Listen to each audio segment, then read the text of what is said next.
Cristiano Ronaldo শুধুমাত্র একটি match খেলার জন্য যে পরিমাণ অর্থ পান সেই টাকা দিয়ে অনেক মানুষ সারা জীবন আরাম করে কাটিয়ে দিতে পারে।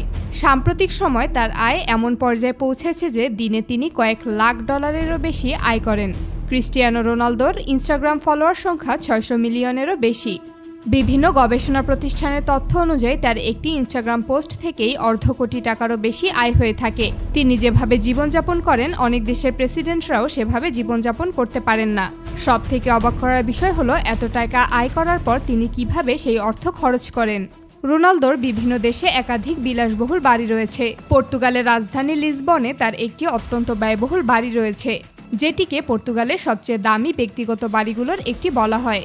এই বাড়ির ভেতরে রয়েছে ব্যক্তিগত জিম, বড় সুইমিং পুল, আধুনিক নিরাপত্তা ব্যবস্থা, বিশাল গ্যারেজ এবং এমন সব সুযোগ সুবিধা যা সাধারণ মানুষ কল্পনাও করতে পারে না। বিভিন্ন প্রতিবেদনে বলা হয়েছে এই একটা বাড়ির দাম প্রায় 400 কোটি টাকারও বেশি।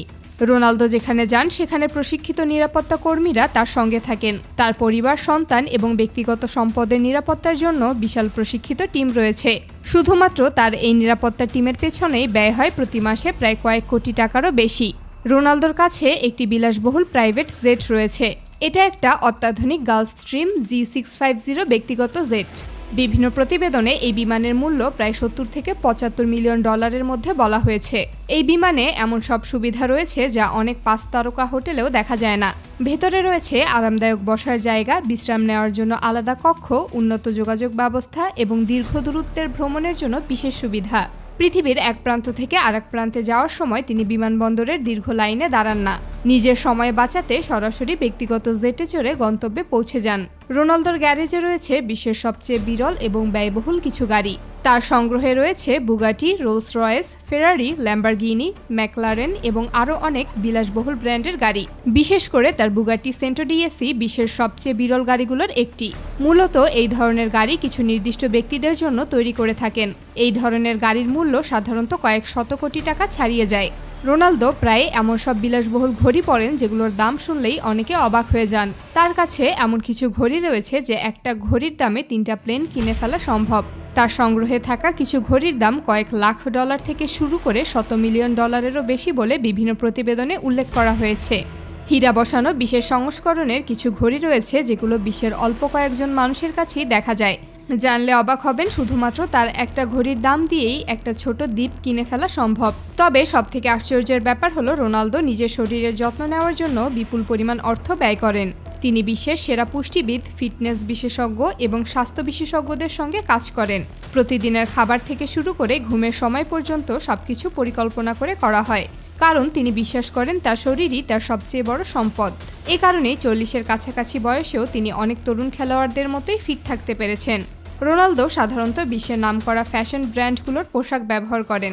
অনেক সময় একটি জ্যাকেট, একটি স্কার্ফ কিংবা সাধারণ একজোড়া মোজার দামও কয়েক লাখ টাকার কাছাকাছি পৌঁছে যায়। রোনালদো শুধু খরচই করেন না, তিনি বিপুল পরিমাণ অর্থ বিনিয়োগও করেন। তার বিভিন্ন ব্যবসা রয়েছে। হোটেল, ফ্যাশন ব্র্যান্ড, জিম এবং অন্যান্য বাণিজ্যিক খাতে তার বিনিয়োগ রয়েছে। এছাড়া বড় বড় স্পন্সরশিপ চুক্তি থেকেও তিনি নিয়মিত আয় করেন। ফলে তিনি যখন ঘুমিয়ে থাকেন তখনও তার বিভিন্ন ব্যবসা ও বিনিয়োগ থেকে অর্থ আসতে থাকে। অনেক মানুষ মনে করেন এত সম্পদ থাকা মানে শুধু টাকা খরচ করা, কিন্তু বাস্তবে ধনী ব্যক্তিদের একটি বড় অংশ তাদের সম্পদ আরও বাড়ানোর জন্য বিনিয়োগ করেন। রোনালদোর ক্ষেত্রেও বিষয়টি একই।